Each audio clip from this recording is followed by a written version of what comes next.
جب کوئی ولی بنتا ہے تو اس کے پاس سرکار دو عالم علیہ الصلوۃ والسلام کا وہ مبارک فیض کا ایک خاص حصہ اس کے پاس ہوتا ہے۔ پھر ولی کے پاس جب کوئی بندہ آتا ہے وہ اس کو ولی تو بنا سکتا ہے، دین تو دے سکتا ہے، لیکن اس کے پاس دنیا کی غرض سے آنا، حاضر ہونا،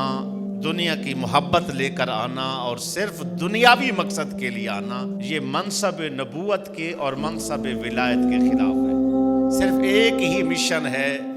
درد ہے تو جاؤ، پیر ملے آتے پیڑ نہ جاوے، چکی کرنا پیر نو پھڑ کے ہو۔ پیڑ کون سی تھی؟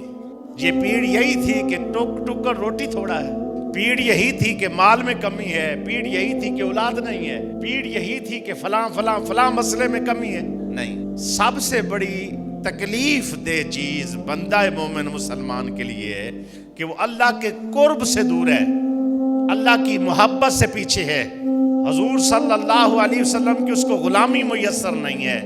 اس وجہ سے ایسا ہے۔ یہ پیڑیں تھی، یہ دردیں تھی، لوگوں نے اس کو درد اور بنا لیا، کسی نے جن کے درد بنا لیا، کسی نے جادو کا درد بنا لیا، کسی نے 4 ٹکڑے درد بنا لیا، یہی مقصد بن گیا، مقصد کوئی ہے ہی نہیں اور۔